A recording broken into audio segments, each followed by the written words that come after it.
You're listening to an event from the U.S. Institute of Peace, part of the USIP podcast network. For more information about our work around the world, visit usip.org and check us out on social media.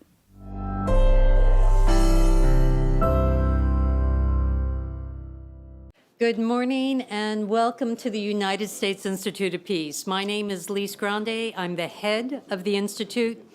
We were established by the U.S. Congress in 1984 as a public, nonpartisan, independent institute that focuses on helping to prevent, mitigate, and resolve violent conflict abroad. We're honored to welcome 10 exceptional governors from northern Nigeria, all of whom are leaders in shaping their country and the region's future. Please allow us to give a very special welcome to Her Excellency, Ambassador Ogundero. This is a unique opportunity for those of us in the U.S. to learn from and to engage with Nigeria's leadership. A lot is at stake. Northern Nigeria is facing a rise in insecurity. It's linked to banditry, to violent extremism, to poverty, to intercommunal violence. Socioeconomic forces, many that are driven by events outside of Nigeria, are exacerbating this instability. The leaders who are with us today are using innovative strategies that address both the symptoms and the root causes of this instability. Those include economic disenfranchisement, social injustice, and political disenchantment. Our discussion is a wonderful opportunity to learn how this exceptional group of leaders is addressing their security challenges and driving its prosperity. It's a particular privilege to welcome Ambassador Johnnie Carson. He is the Institute's senior advisor. He is one of America's most respected experts and committed advocates for strong partnership with Nigeria and Africa. And he, like all of us in the room today, believe that this partnership between the United States and Nigeria has to be based on shared values, mutual benefit, and a commitment to peace and prosperity. Ambassador, please.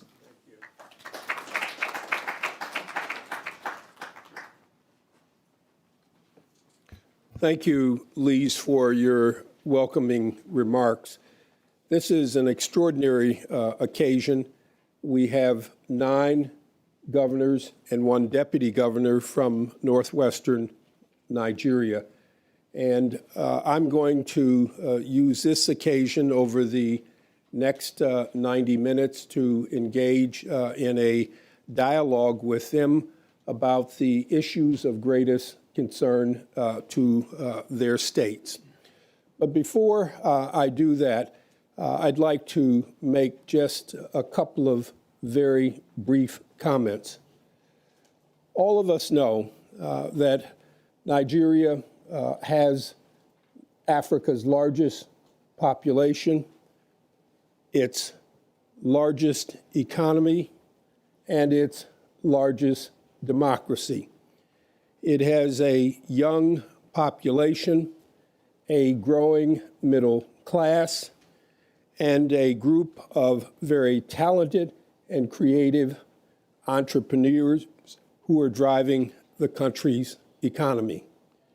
There is optimism in Nigeria about its future, but there are also challenges that all of these governors from the northwestern states of Nigeria face every day.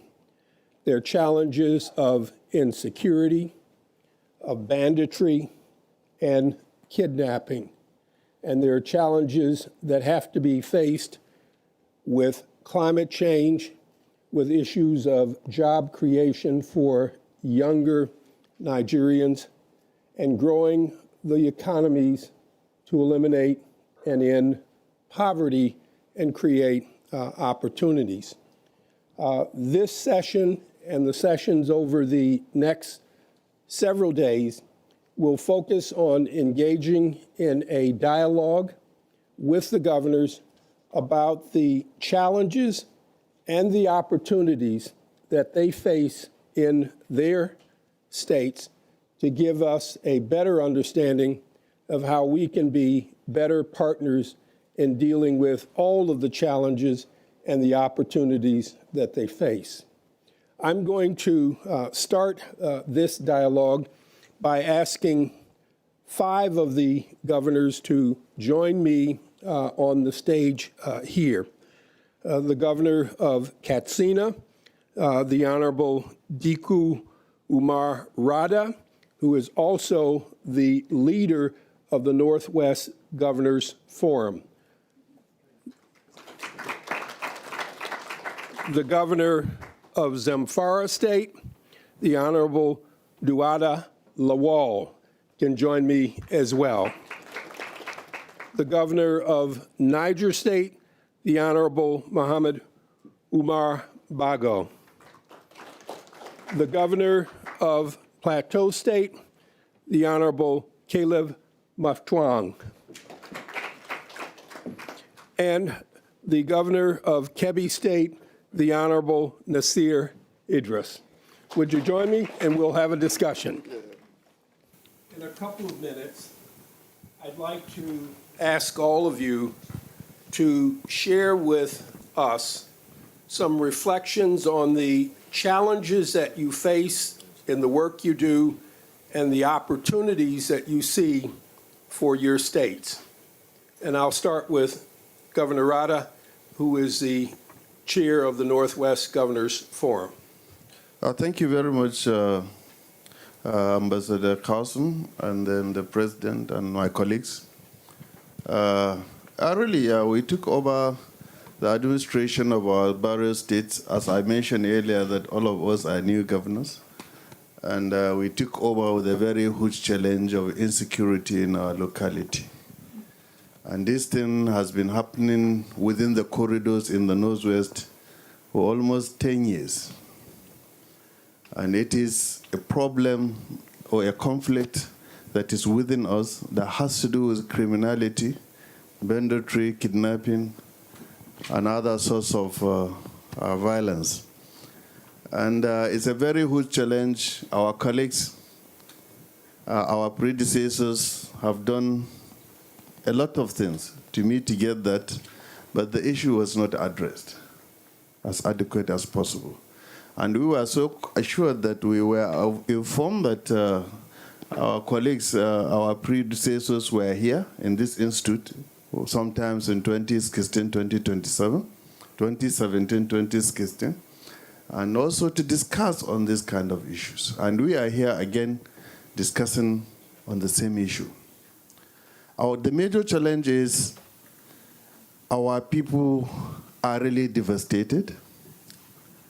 Our people are really in a very hard economic situation as a result of this criminality that is going on. And the government is facing a lot of challenges. Challenges in terms of economic development and challenges on how to address the insecurity. And it came to us that we cannot be able to address this insecurity without involving the locals. These things are happening within the local communities. When we took over, we set up various security outfits in our localities or in our various of nationals. In the case of Katsina State, we created Katsina Community Watch Corps, in which we picked people from their localities because they know the terrain more, they know the people more, they know those who are involved. They will have to gather a lot of intelligence as a result of recruitment of those young people, and also to block the window for the bandits to recruit more of our youth by providing them with jobs that they should take as their own and also take it to protect their own people, because they have more what it takes to protect the people, because their mothers, their brothers, their sisters are being raped, are being kidnapped, are being killed. When they work together with the conventional security agencies that we have, because the numbers in Nigeria are really very low, so we have to increase the number. We cannot fold our arms as state governors because the security is in the hands of the federal government, But state cannot just fold its arm and allow people to be killed on a daily basis. On that note, we were able to set up a security outfit. We equipped them with transportation and what have you. And we are also thinking of how do we block the other end. Because the root cause of this insecurity is as a result of poverty, as we mentioned. It's as a result of injustice, as mentioned previously. People need to have opportunity to survive. As long as you didn't raise the bar of poverty, as long as you didn't provide enough employment opportunity, then there is likelihood as you are addressing the issue of insecurity in kinetic way, the more they are getting more people to join them. So the states and the subnationals are looking at these two angles, because previously, the previous administration in my state has done a peace negotiation with the bandits, but it has collapsed because all the fundamentals that needs to be on ground to make it work is lacking. So what we said is we cannot negotiate with bandits at the point of weakness. We have to negotiate with bandits at the point of strength, that they know that, yes, we have the capacity to deal with the situation, and then anybody who is willing to negotiate, to sit down with us, to arrive at a point, will be able to do that. So we did that, and we are still doing that. So the new approach we are taking now is to see how we can block the recruitment drive by lifting the level of poverty, providing more job opportunity to our teeming youth, engaging them in more productive agricultural business by creating various value chains within the system and making it work. So these are the challenges, and these are the ways we felt that we can be able to address the challenges. And then you have one fundamental thing that is very key to driving the process: building the confidence of the people as leaders. Because in Nigeria in particular, most of the people lost confidence in leadership. So that is why when you make campaign promises, people see it as just a rhetoric, that everybody will come and say those things. But you have to make a difference. How do you make a difference? By providing open system, good governance, transparency, accountability on the resources bestowed on you to perform. And those are the things that needs to create and build confidence of the people toward accepting what the government comes with and toward providing the enabling environment for all our programs and policies to work. Okay. Thank you very, very much, Governor Radda. I'm going to call on Governor Lawal to make a few comments. Well, thank you very much for this opportunity. My name is Dauda Lawal, the governor of Zamfara State. Let me say this. We came in a very difficult times as governors, especially for me in Zamfara State. I have inherited a very, very dysfunctional system. I've inherited a serious insecurity challenges for over a decade. I have a state where there's no infrastructure, education is at the bottom, healthcare service delivery almost non-existent, and therefore multiple issues. But then, what do we do as leaders? We came with a lot of promises. We came to change the narratives. We came to be leaders for the people, provide certain basic amenities for the people, for them to have a better life. And for us, the opportunities are there, one of which we're here today. We're here in this institute today to learn about a few things. You have the experience. You've been around the world. You know about conflict in different places. What do you do, or what are you doing in order to mitigate some of these issues? So that is why we're here, and I believe there's a lot of takeaway for us to understand what we need to do going forward bearing in mind the kind of issues we're facing, especially insecurity. Insecurity is key to everything. Without security, there will be no meaningful development. You cannot do anything, education, you can't provide that without security. You can't build a better society without security. You can't improve on agriculture without security. The same thing on infrastructure. So these are the advantages.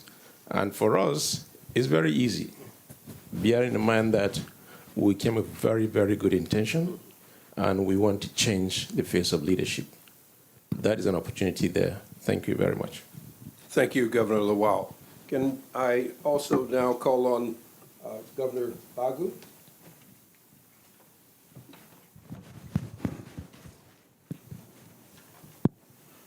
Thank you very much.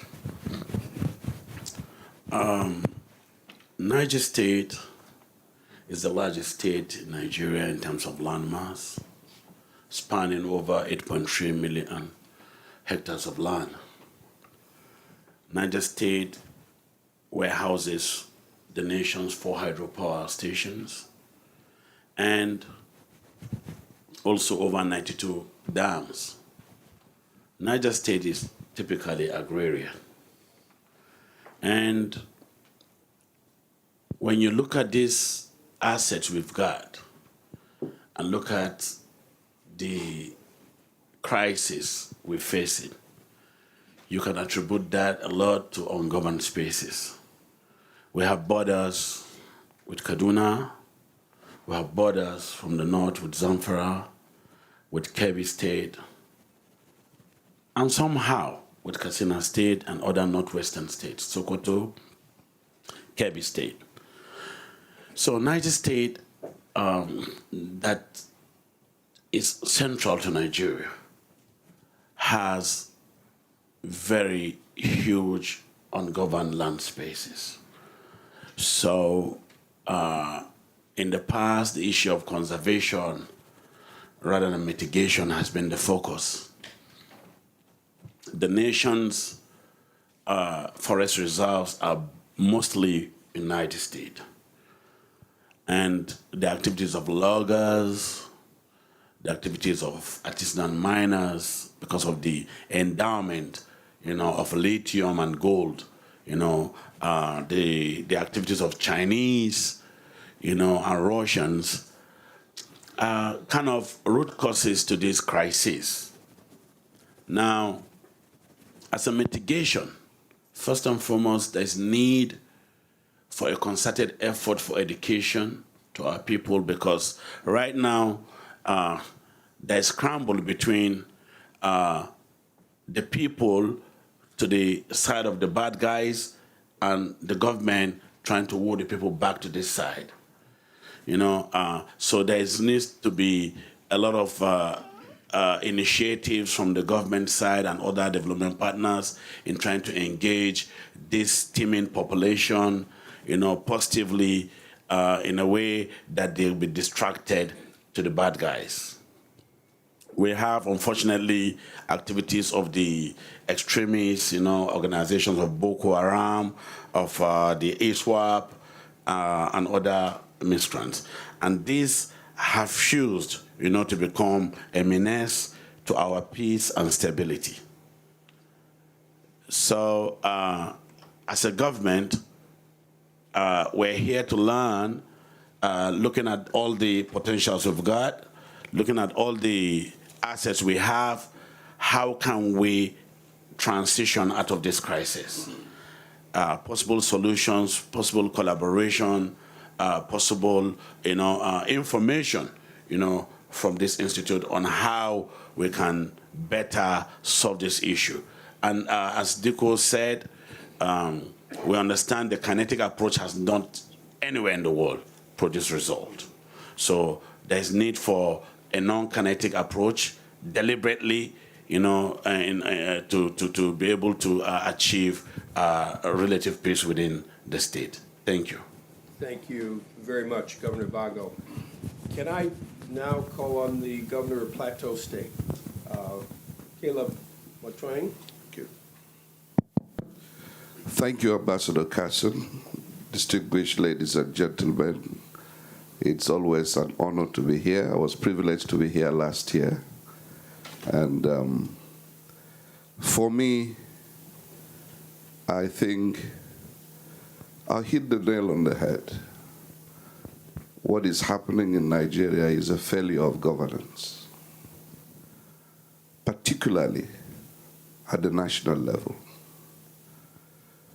I would say the experience, particularly in the last 8 years of the previous administration, was a situation where we saw the central government either abdicating responsibility or in some cases in concert with the perpetrators of these criminal acts.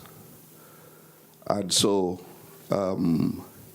it gave such a leeway to these criminals to build capacity that today it has become a great monster, a big elephant in the room, that it will take concerted efforts, sincere efforts, to be able to get this elephant out of the room. What has happened is that typical of a federal system, due to negligence or complicity, the fault lines within the nation began to expand. And what we have inherited, even for me particularly on the Plateau, I inherited a state bedeviled with deep-rooted suspicion. And therefore, you found in some instances, you can come to the conclusion that there was some bit of elite conspiracy to be able to perpetuate this criminality as a way of seeking advantage in a competitive polity. What is the opportunity for us? The opportunity for us is to redefine governance, make people to rebuild confidence and trust in government.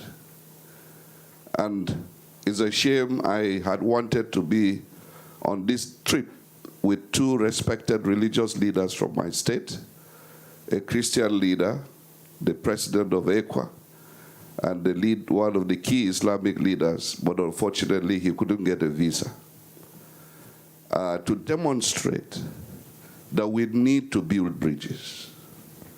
We need to have an elite consensus that enough is enough, and we need to turn around this situation.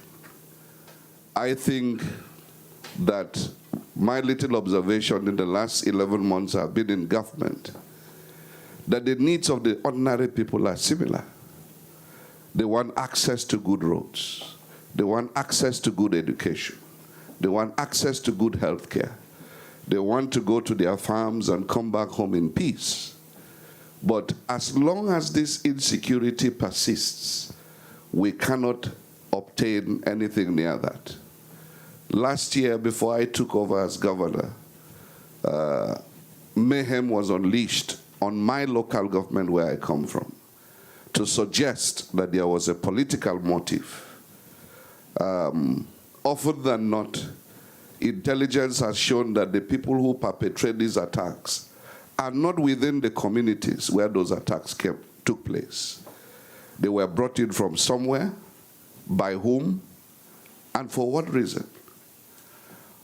In December last year, on Christmas Day particularly, the GOC told me the army was dealing with attacks simultaneously in 36 different points. This could not have been farmers-herders clash. It's something bigger.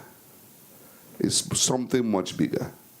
And I think time has come when we need to be sincere and honest about this discussion.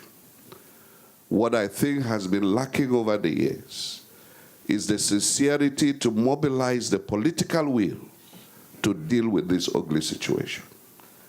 And if this kind of forum can motivate us to mobilize that political will, I don't think the factors are unknown. The factors are pretty much clear. We need to muster the political will. And I think that is where the United States government, the United States Institute of Peace, can be able to exert its moral pressure to bring to bear on the political leadership that it is time to rise to the occasion and checkmate this ugly situation.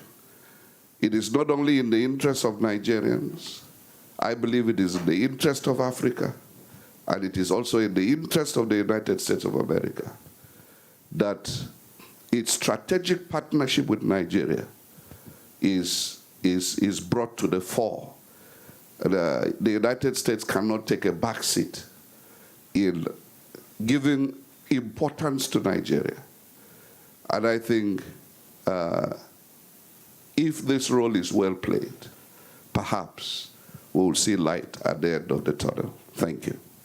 Governor, thank you for those remarks. I'm going to ask the Governor of Kebbi State to round out our discussion of the year with the first governors. Governor Idris. Thank you, Mr. Chairman. Let me use this opportunity to appreciate you and appreciate this organization that we travel all the way from Nigeria to come to this place.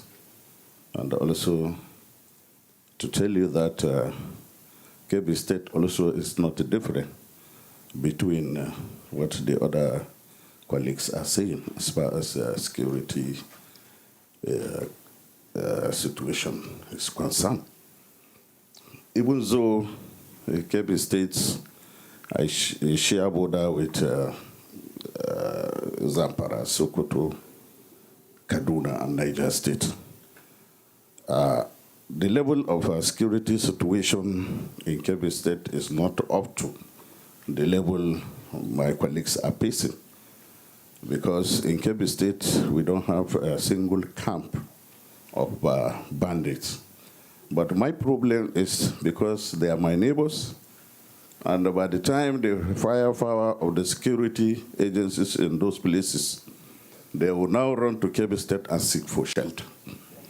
And after the exercise has finished, they will move back to their camps in the neighboring state. But I have the belief with our coming to this place, God willing, when we go back, we'll go back home with something that will assist us in addressing this issue. All of us has rallied around towns and villages during our electioneering campaign, and we have made so many promises that will build schools, rehabilitate schools, will create jobs, and so on and so forth. But because of the security situation that is in our hand, no meaningful development will take place.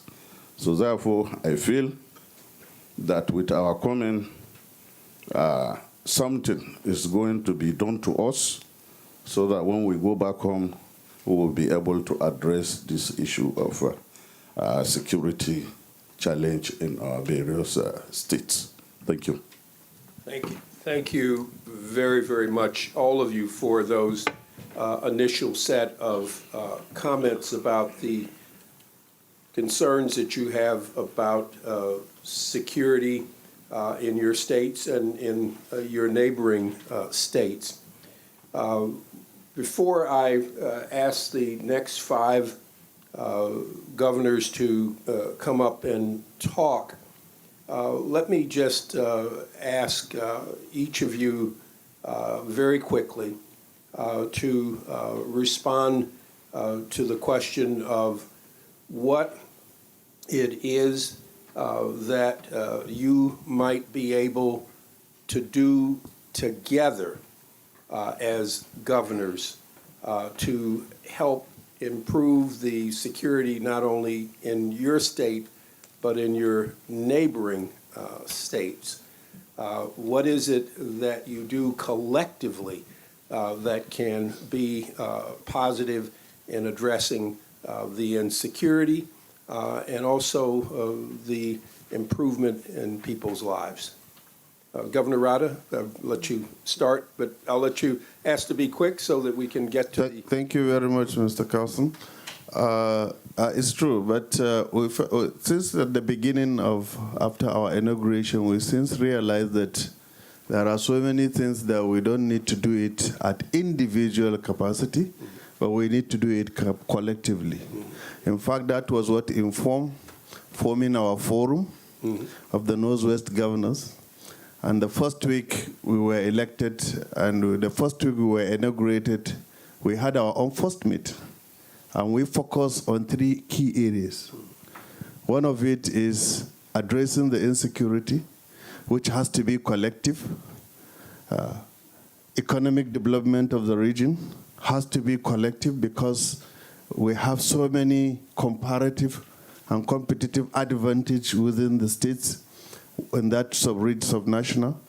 And then we also think that the major thing our people do is agriculture. And we need to improve it so that we can provide enough opportunity for employment, livelihood, and better life. So we came together and we felt we need to address the issue of insecurity. And collectively we are driving this process of addressing the insecurity challenges. And we have done that already. Some of the states in the Northwest have done that already. We have established, as I mentioned earlier, the community protective, community watch, and then we have similar thing in Jigawa. In Jigawa, in Zamfara, we have similar thing in Sokoto. Kebbi is in the pipeline. Kaduna has done that. So I think collective approach to insecurity will help to address the challenge, because if I'm able to push the bandit, they will move to Zamfara State. But if something is being done in Zamfara State, they will also push them back. So we can be able to address and eliminate the issue drastically. And the non-kinetic approach also has to be collective. Because if I'm able to fight poverty in Katsina, if Zamfara is unable to fight poverty, that means those people that are impoverished in Zamfara will move to my state. Because there is no any demarcation that stops movement of citizens from one state to another. So it is really good to address the issue holistically and in a regional approach, and then at the national approach entirely, so that we'll have peaceful and prosperous country. Thank you. Thank you, Governor Radda. Anyone else want to make a comment? Well, Lawal? yeah, let me add to what Governor Radda did. The first thing we realize as leaders is there are problems. And what are these problems? In the Northwest, we realize security is a major factor. And it has to be addressed holistically. That's number one. Number two, we also realize the fact that the entire Northwest is an agrarian economy. And what do we do in order to capitalize on comparative as well as competitive advantage? If we're able to address these issues, that will go a long way in solving some of the major challenges. And of course, there's infrastructure deficit, which also has to be addressed. So the good thing is we're all together. Like somebody said, we're all new governors. And we're here for the people. We're here for the change. We need to make an impact. We need to leave legacy. That is the key. And that is why we're here collectively. Thank you. I see that Governor Idris, you look like you want to make a couple of comments. Yes. Okay, please. Thank you, sir. My comment is on this issue of youth restiveness. Like Dauda Lawal have said that we have agreed collectively because our state are agrarian state to engage youth to go back to farms. Most of us has provided agricultural input. Like in Kebbi State, my government has purchased over 30,000 solar farms and solar farms and petroleum farms, which the government of Kebbi State, in partnership with the federal government, we agreed to reduce to give subsidy on the petrol, so that our farmers and the youth can be able to purchase petrol. And also, the government of Kebbi State has shared all this form, over 30,000, free of charge for our teaming youth, some in a cluster, some as cooperative, some as individual, so that they will go back to farms. And also, government also provide fertilizer. But we can't do it alone. That is why we are here, so that we'll partner together, so that we'll see how best. Because by the time we engage youth, all this issue of security will be addressed. So therefore, I think by the time we have some input from you here, like I said, if there is a problem of security, there is not going to have any meaningful development in our various states. All of us are one-time governors, and we need to show leadership by example, and at the same time, to put something on ground so that we win the confidence of our people. Thank you. Thank you. Let me do this. Let me call this session to a close and invite, if I could, the next round of governors up to talk about their states and the challenges that they face in terms of security and opportunities for dealing with the issues before them. So we're going to take a few questions after this, but I think it's important for all the governors to have an opportunity to present before we get into questions from the audience. So, governors, thank you, and I'm going to ask the next round of governors to come forward. Governors from Jigawa State, the Honorable Mallam Umar, Governor of Kano State, Governor Yusuf, the Governor of Kaduna State, Governor Sani, the Governor of Benue State, Governor Ali.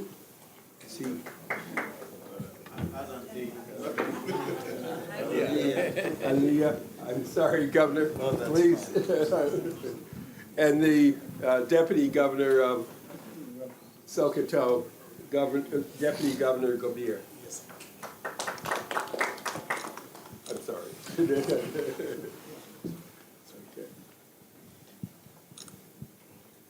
Thank you all very much for being with us this morning. I'm going to ask you the same question that I asked your colleagues, and that is to share with us in 2 or 3 minutes the challenges that you face in each of your states and how you as governors are dealing with them on a state basis, and how you're dealing with them in relationship to the central government, the federal government, in working with you. And I'm going to start off with the governor of Jigawa State, the Honorable Mallam Umar. Thank you very much. Once again, I want to thank the Institute of Peace for this opportunity. I think it's something that is very, very important to us. Well, you see, in Jigawa State, not only in Jigawa State, but particularly, let me go up to Jigawa State, the major challenges we consider, since we are privileged for the fact that we have less security challenges in Jigawa State. And that, like I said earlier, that does not mean we should not work together with our colleagues to solve the problem of insecurity in the Northwest. So the major challenges we had are 2. One is the issue of poverty. And then other one is youth unemployment. And if you look at these 2, they are drivers of insecurity, whether you like it or not. So the issue of poverty is a very, very big challenge because the economic activities are very, very low, and the purchasing power of the people is considerably low. So, and as such, people can be pushed to do anything. Secondly, youth unemployment. By the last estimate, we are almost 7.2 million people in Jigawa State. And by the same estimate, about 35% of those are youth, which is very huge. So, and if you didn't take care of these youth in terms of what they will do, how they will be able to be independent, then it's a very serious challenge that you need to address, whether you like it or not. So what are the opportunities? The opportunities is that, like other people said, we are an agrarian state. About 80% of our people are farmers. And we have a lot of land. We are not as big as Niger State, but I think we have a very vast land, about 22,000 square meters of land. And about 80% of that land is arable land. Also, in addition, about 400,000 hectares of that land is apadama land that you can cultivate year in, year out. So this is a very huge opportunity for us. And because of that, we decided to take agriculture as a business. And what we did was that, okay, since we have realized that, then we decided to form an agricultural policy. That agricultural policy, and we give it agricultural policies that specify how we can deal with agriculture, how we can do our partnership. And the policy also defined the development of the entire value chain, not only production, no, but the entire value chain. So, and that has given us an opportunity. Also, we try to ask, okay, where are the crops we have comparative advantage? Then we identify 4 crops. 1, the wheat, the rice, the sesame, and then the hibiscus. But does not mean the other crops are not given attention, no. But we feel that these 4 crops are quite important, and by the time we continue to develop and improve them, we'll be able to. And I'm happy to say that this policy has started paying for us. Today in Nigeria, we are number 1 in wheat, and we are number 1 in sesame, and we are number 1 in hibiscus. And this has given us a very good opportunity. And what we did is we tried to develop the entire budget. We engaged the youth. The youth now have understood that agri is a business. And they have started to key in through our cluster farming system. We have established a cluster farming system, and that cluster will engage youth, and we give them a parcel of land from government, and then we give them all the input in terms as a loan, and then they will repay at the end of the harvest, because we want sustainability. If you continue to give them this thing free of charge, sustainability will be a problem. So we feel that, okay, we need to show how we can sustain this system. And then therefore the youth are being employed. And we have bring in so many policies along the line that we have millionaires, rice millionaires. We have also the wheat. Currently, last week, I and my team were in Ethiopia, because Ethiopia has achieved self-sufficiency in wheat production. And that has given us an opportunity to see how we can revamp the wheat production. And that has given us an opportunity to see how we can engage in research. Because the issue is we need to research so that we can be able to bring in new seeds, we can be able to bring in new technology, we can be able to bring in new system of farming. And that has given us a lot of money. So really we have challenges, but we are able to identify the opportunities that we'll be able to deal with the challenge. So again, from the US, what we are asking is that we're asking to help us address issues of agriculture. But our system, our land, our topography, and also our soil system is not the same. So the most important thing we need is research, cooperation in terms of research.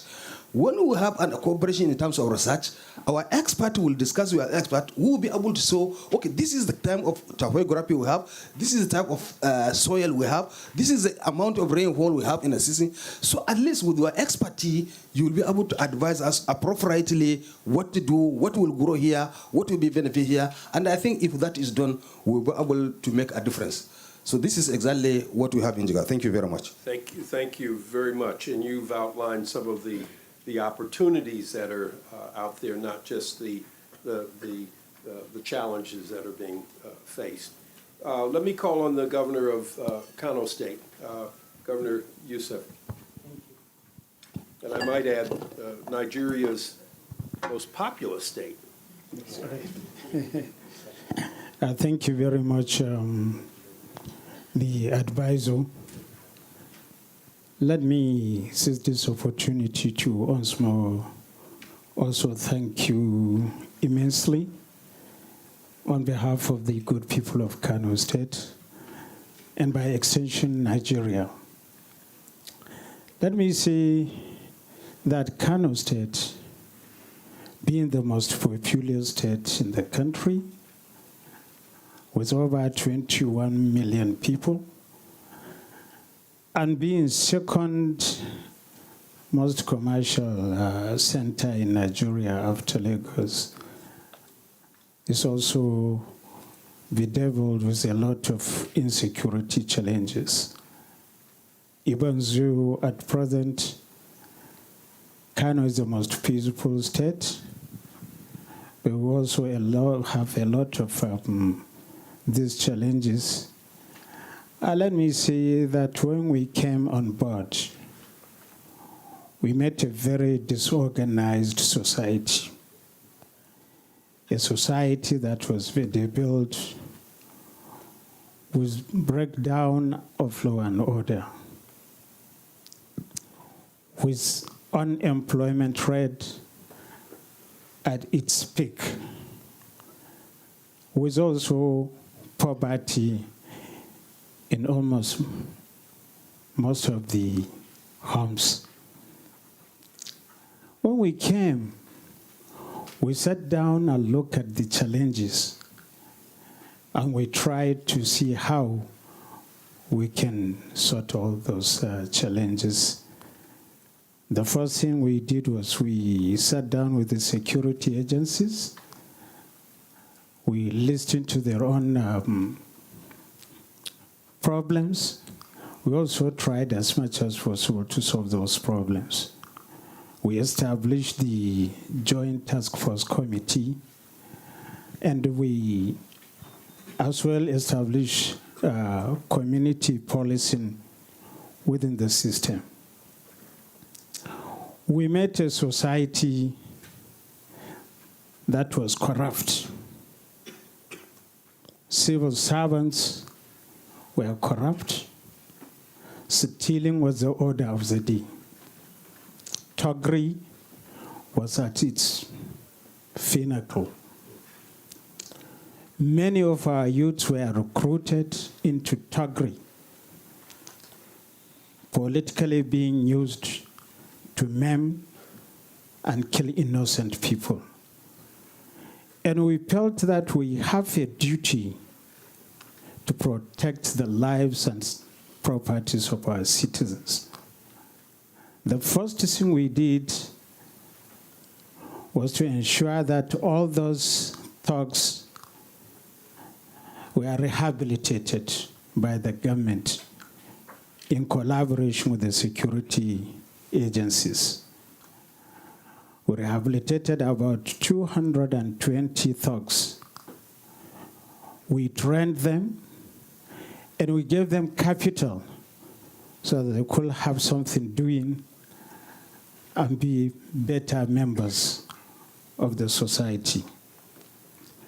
We also established 21 key empowerment institutes to take care of our teeming youths, both men and women.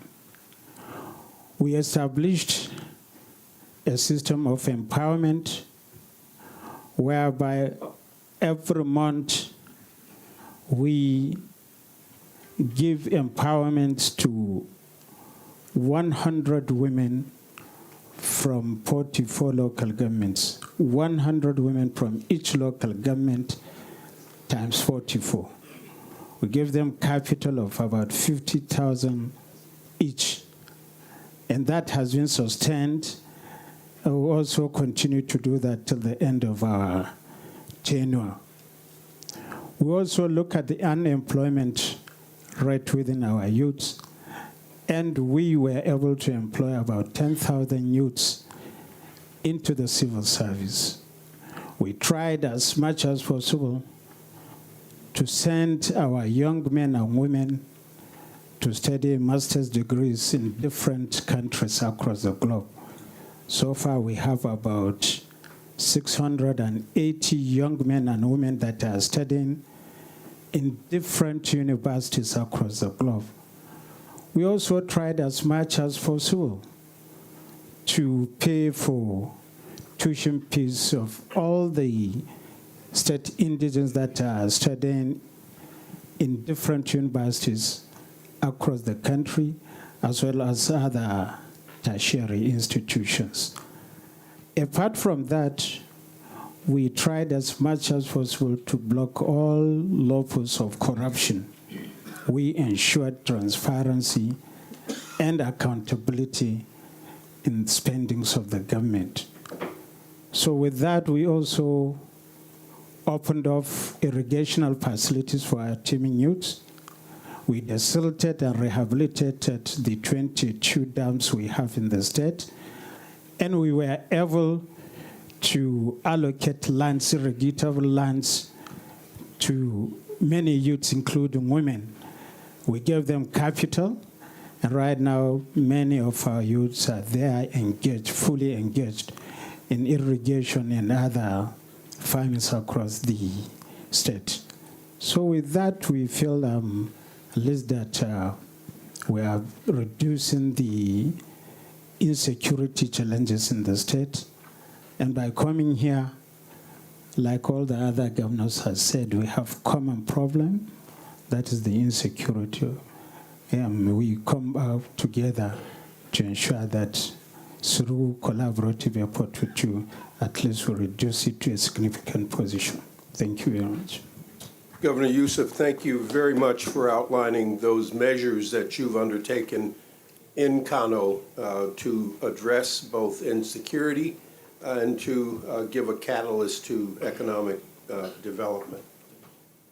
Let me now call on the Governor of Kaduna State, the Honorable Uba Sani.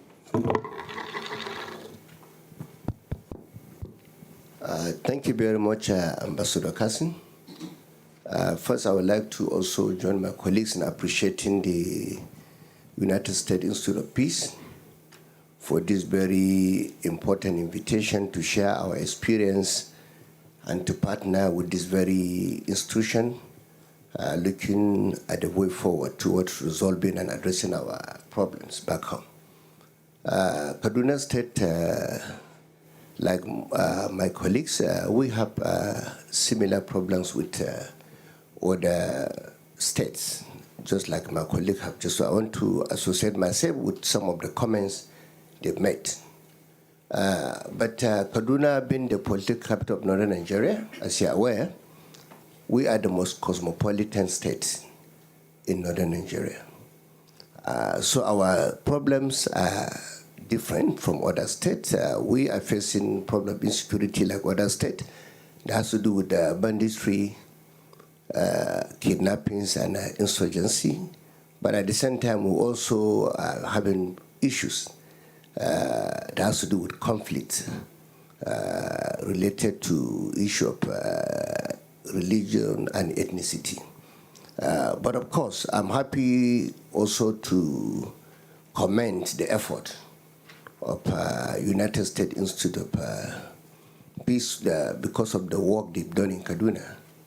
And that has actually yielded some result because in the last 1 year, precisely, we have not actually experienced any religious or ethnic conflicts in Kaduna State. That for us is a major development and progress because we believe peace and stability is what we need for development in our own state. When we came in, we have encountered some major challenges in the area of insecurity generally. But as a state, we have came up with some initiatives, particularly trying to reach out to those at the grassroots, calling for quarterly meetings that has to do with our local governments, traditional institutions, religious leaders, because we believe we have to come together to work to address the problem of insecurity. And we have also different citizen engagement, and that has also helped us to also expand the level of intelligence gathering and sharing with relevant security agencies that are working in Kaduna State. That has largely helped us in addressing the problem of security in Kaduna State. One of the examples is the recent kidnappings of 137 children in Kuriga community in Kaduna State. You will agree with me that it was a record effort by the entire security apparatus and agencies in Nigeria that within 16 days were able to bring back the children back home. And that for me is because of the level of coordination and working closely with the relevant security agencies as well as the communities in Kaduna State, because we made it clear to everyone that security is something that everybody must be involved in addressing, not only security agencies. We need everyone to be part of it, and that has largely helped us in addressing most of this problem we're facing. Again, I want to also share some of the experiences, because as a former member of the National Assembly, who happens to be the former chairman of the Senate Committee on Banking, we came with statistics and data that the northern part of Nigeria, particularly northwestern part of Nigeria, we are facing a lot of economic challenges. And that is what is really affecting the state in terms of insecurity as we're speaking. Today, if you look at the statistics, about 70% of the adult age in the entire northwestern part of Nigeria are financially excluded. That is a fact as of today. And of course, when they are financially excluded, they won't benefit from any form of social intervention, either from the federal government or from the state government. So we came up with some initiatives. Last 4 months, we signed an executive order in Kaduna State to bring at least 2.5 million vulnerable, underserved, poor people within our societies back to financial services sector. And so as we're speaking, we have been able to capture about 2.2 million underserved, vulnerable, and poor back to financial services sector. That is one of the major interventions we've done in Kaduna State. And again, we also look at the level of SMEs, that's small businesses as well as smallholder farmers. We have to link them up with credit and link them up with the financial sectors within our state and the country generally. Today in Kaduna State, I can say that we have about 14,000 small and medium enterprises that are in existence. And that is the reason why 2 months ago, we've been able to support them with 4.2 billion grants to enhance their businesses, support them to also expand their business and create more jobs and employ more people at the grassroots level so that we can reduce the level of unemployment, address the issue of poverty. For us, is some of the most important things we need to do. Because like I said, the insecurity in the northern part of Nigeria, particularly northwest, is because of poverty, unemployment. Today, as we are speaking, we also are facing the problem of out-of-school children. If you look at the statistics, Nigeria has the highest number of out-of-school children in the whole world. That is statistics as of today. And when you look at the numbers, 70% of out-of-school children are domiciled in northern part of Nigeria. Not only the northwest, but northern part of Nigeria. And that is the reason why virtually every governor sitting here have really made a lot of effort in addressing the problem of education in our society, because we believe it's the greatest leveler. And that is the reason why we're also investing a lot in education, and we're also putting a lot of emphasis on self-school initiatives. Because when you look at most of the schools in most of these states, state schools that are even located in areas where we have challenge of insecurity. And that has also contributed in increasing the level of our school children in our own localities and our state generally. So what are we doing? Investing a lot to save our schools and ensure that those schools that are in security forms local governments are merged with other schools so that no child will stay at home without going to school. So we are trying our best, like other governors have just said, but I have no doubt in my mind in the next few days, we will be able to have some some of the frameworks, outcomes we are going to take from this very important institution that we will take back home. And I have no doubt in my mind, as state governors, just like my colleagues have said, we are new governors, and we are determined to work closely with our development partners, including this very important institute, toward addressing our problems back home. And I want to thank you for giving us this opportunity. Thank you very much. Again, Governor Sani, thank you very, very much again for those points that you've made about how you are addressing some of the challenges in your state. Can I call on now the governor of Benue State,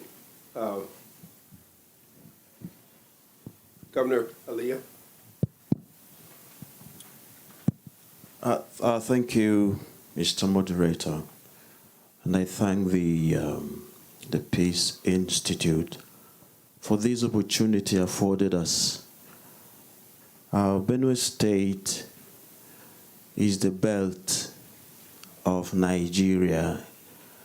If Benue experiences peace, it goes without saying that the entire nation would experience same. Our positioning is very vital. Before most northern parts of the country got involved in agriculture, they were being fed from the state, or to most part of the south state and the southeast. Unfortunately, a number of things have happened. We have quite some chunk of landmass, 33.955 square kilometers, and all arable. And then of the two rivers we have in the nation, rivers Benue and Niger. Benue, that's the state's name. And then it runs all through the nation into the Atlantic. So 100% we are agrarian. And unfortunately, the wave of insecurity, it's cut across. I think I'll be right to say the entire north, 19 states, even including the Federal Capital Territory at this time. But ours, for some reason, comes in a number of phases. As I'm speaking here, we have officially identified 17 internally displaced people in 17 camps. That's the official. Meaning there are some we sort of stumble on either at schools or at market squares, and then we co-opt them into the official rundown as well. What we experience, it's I think a number of states are experiencing the same thing. The banditry, land grabbing, and then the killing. When they come, I was happy to hear one of the governors mention something on the unoccupied spaces. We have very fertile lands, but because we are doing our farming in the old traditional methods, we haven't gone high-tech mechanized. We cannot cover the entire land, which means we're not doing enough productions on the farm. If we have extended farms, increased yields, then we'd even be thinking of processing industrialization. So that will cut a lot of what we're experiencing now. There wouldn't be even any mention of food insecurities. So insecurity of the social insecurity, it's now, spanning into other areas of insecurities. Part of what is even adding to our nightmare has to do with the many blessings, the land is being blessed with. Nigeria has, in total, 46 varied natural solid minerals. Benue State alone has 34. Instead of enjoying those benefits, we're losing so many people out there at the sites and in the fields.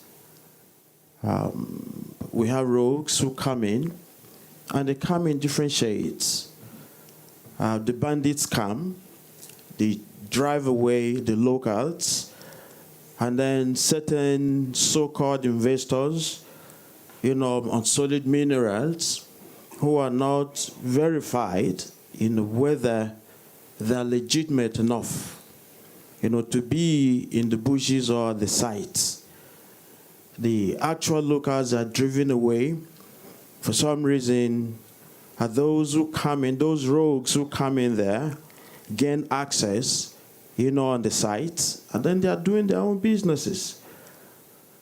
So that is one other front that is so much of a nightmare to us. Overall, Benue in the past experienced a lot of relative peace.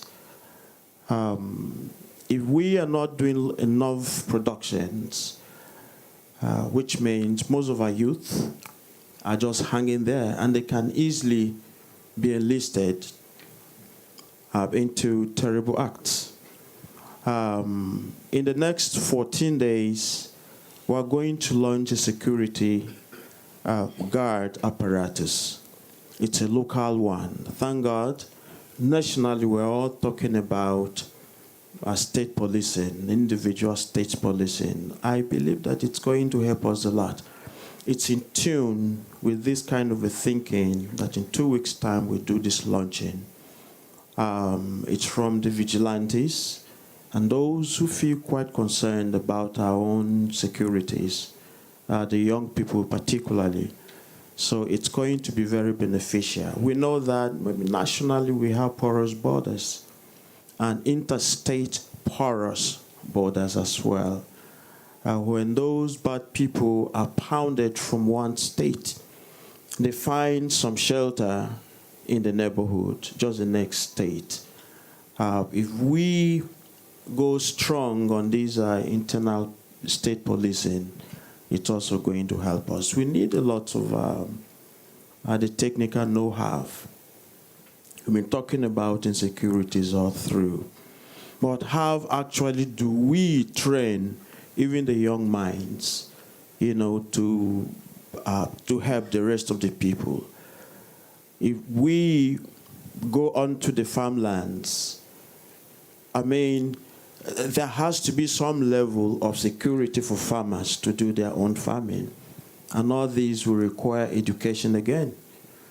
We're hoping to go strong again on education, not just being an agrarian state. We're hoping to reinvent our College of Agriculture and then promote it into a University of Agriculture. But along the line, it must again come with the tenets of security. So how do we move from where we are to that point where everybody sleeps with 2 eyes closed?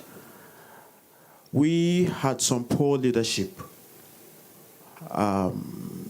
People were not paid their own salaries for quite some time, including civil servants. And even the civil servants would not go to work. It increases the fears and the threats of all that. But as we speak, we are at par with what our duty is prescribed, to pay their salaries, including pensions and all that. I think there is a huge shift from the bad governance that was experienced in the past with the new crop of governance. We have a very heavy competition. What it's being done positively in some other state, other persons as well ensure that it's transferred to their own state. And I think that brings a big plus. I feel there would be a number of takeaways from here. One, including that the technical know-how, the education of what we need to do as the basis of cutting down the insecurities we all fear. But if we keep just reaching out to the IDPs, sort of handouts, it's not going to solve much of their problems. We need to get them back to their ancestral homes, where they will continue to do what they know how to do best, farming, in order to feed the nations. Thank you for the opportunity. Thank you very much, Governor. We're going to wind up this session with comments from the Deputy Governor of Sokoto, Deputy Governor Jabir, and then we're going to take a break after this and come back and continue our conversation as a collective group. But Deputy Governor, you have the floor and the last words. Thank you, Ambassador. I'm Idris Kabir, the Deputy Governor of Sokoto State. Sokoto State is one of the devastating states by banditry activities. The main reason I'm here is just to see how can the institution, the United States Institution for Peace, can assist my state and the entire northern region to see how can we get ourselves out of this problem. Before now, Sokoto State is one of the peaceful states in Nigeria. Been the chief custodian of Islamic affairs, yet we're able to enjoy feast, living in feast. But now the state, about 2/3 of the state were being devastated by the banditry activities.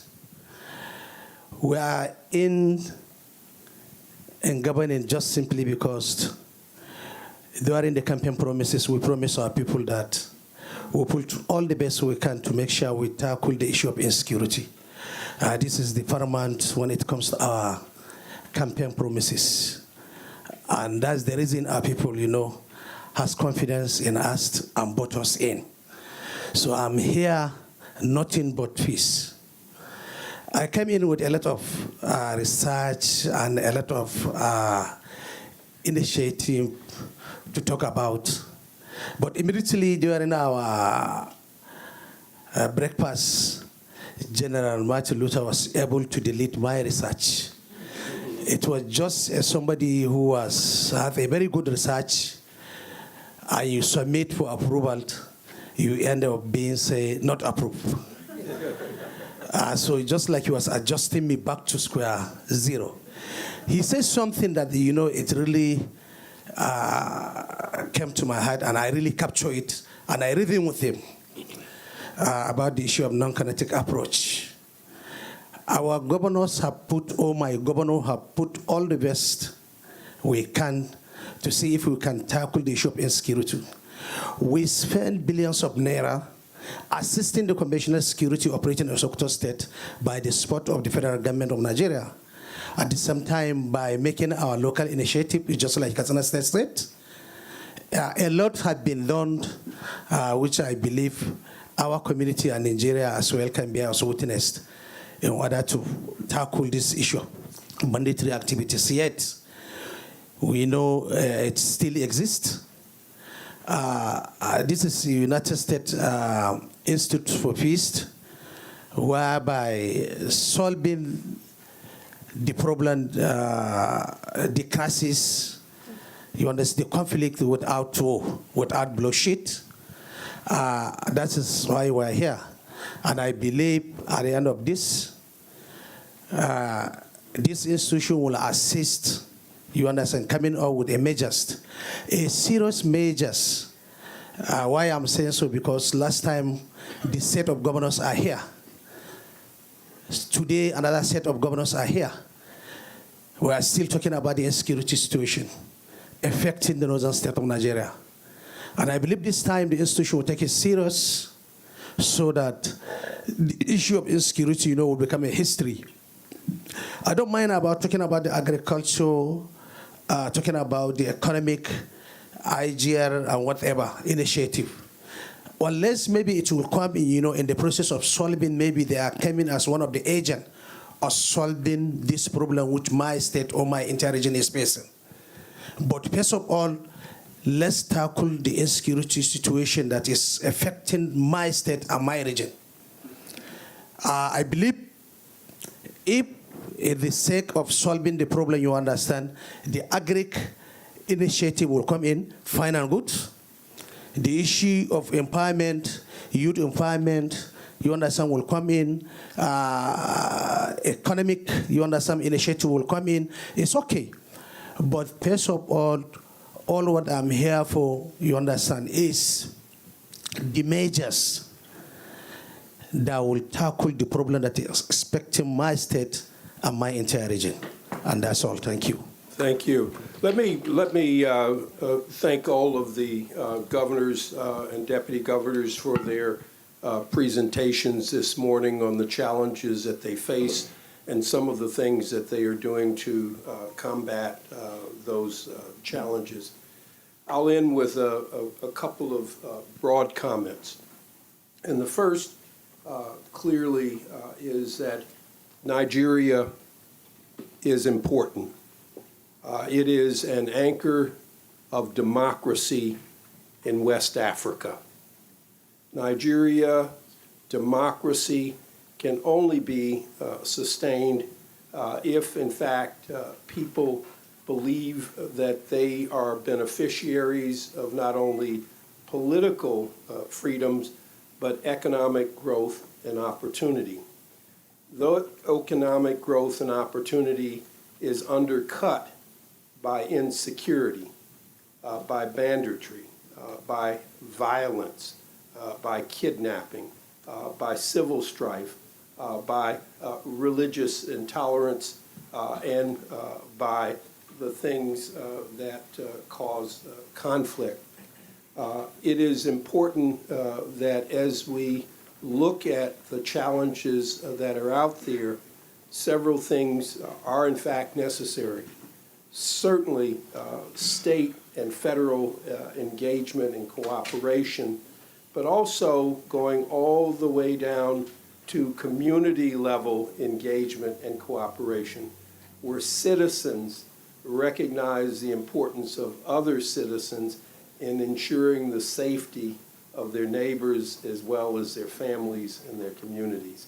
So it's at every level that we will be talking over the next couple of days about security, about economic development, because indeed it starts with the need to strengthen that democracy, strengthen that economic development and progress, making opportunities more meaningful for people to live in peace and to grow in prosperity.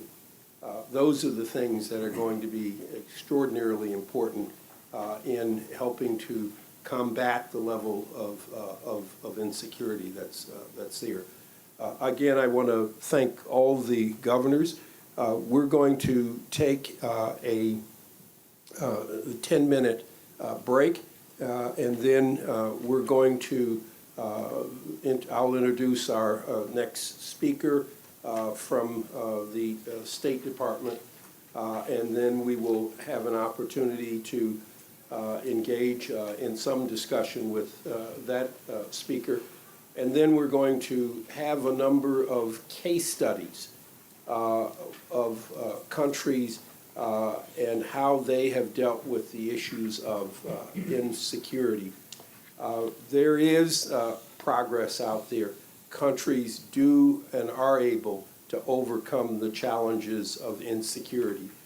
And there are methods and ways of building resilience and peacefulness in societies. So we're going to stop right here for this session, and we're going to take, as I say, a 10-minute break. People can have coffee, find the restrooms which are on this floor, and then we'll come back together with our next speaker. Anyway, thank you all. Thank you. Thank you for listening to this event. If you'd like to listen to more events or explore our other podcasts, visit usip.org/podcasts.